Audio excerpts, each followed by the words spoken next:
کہ میرے تمام اکابرین حکماء اساتذہ اور تمام سادات اکرام تمام احباب کی خدمت میں السلام علیکم ورحمۃ اللہ وبرکاتہ۔ میرے محترم قبلہ شاہ صاحب، حضور والا، آپ کی دلیری، علمی کیفیت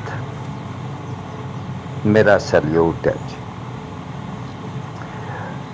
ایسا علم، ایسا پہلو جو واقعی حقیقتاً بہت خوبصورت ہے، اٹھایا آپ نے ایک ایسی پرابلم میں، ایک ایسا غلیظ گناہ کی طرف جانے سے روکا، اور بہت موقع پہ یہ ثابت ہوا ہے آم میٹھے نہیں ہوتے، پیڑ میٹھا ہوتا ہے۔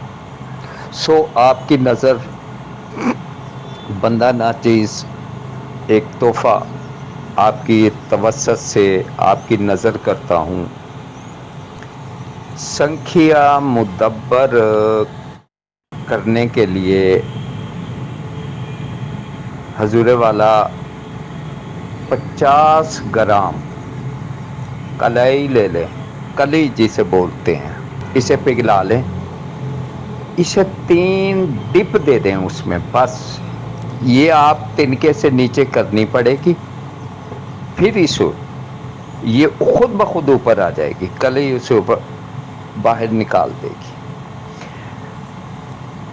3 دفعہ پھر اسے اتار کے نیچے رکھنا ہے، کلی ٹھنڈی ہو جائے، پھر اسے پگھلے گی کلی، اسے ڈپ کرنا ہے سنکھے کی ڈلی کو، پھر اسے اتار کے نیچے رکھ لینا ہے۔ اس طریقے سے 3 دفعہ ڈپ کرنا ہے، کسی تنکے سے کی وجہ سے ساتھ لوہے کی تار کے ساتھ ڈوبے دینے ہیں سنکھے کو، ورنہ وہ نیچے نہیں جائے گا۔ اگر ڈوبے نہیں دیں گے، یہ سنکھیا آپ کا مدبر ہو گیا۔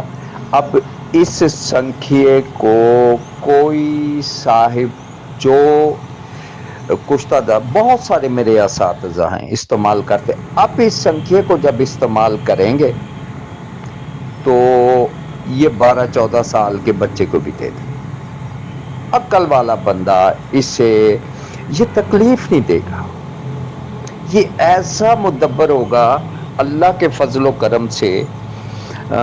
کمال ہے جی اس کا۔ یہ ایک میرے محسن دوست بھی ہیں، بھائی بھی ہیں، حکیم صاحب، ان کا دینا ہے جی، وہ ہے حکیم طارق جاوید پتال جنتر والے۔ اچھا جی، اب اس سنکھے کو آپ اپنے جہاں بھی استعمال کرنا چاہیں بلا خوف استعمال کر سکتے ہیں، اور یہ میں کر کے عرض کر رہا ہوں جی۔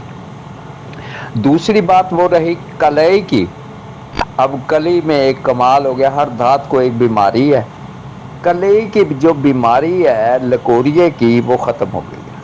اب کلائی جو آپ نکالیں گے وہ مانند جست، جس طرح جست ہے، دوسری چیزیں ہیں، سکہ ہے، اس طرح پڑی ہوگی جی۔ یہ قبلہ شاہ صاحب آپ کی نظر، اللہ پاک میرے دینے کو، آپ کے لینے کو قبول فرمائے، اور انشاءاللہ اللہ خدا واسطے کے معاملات کو قبول فرماتے ہیں۔ بے شک حکیم سید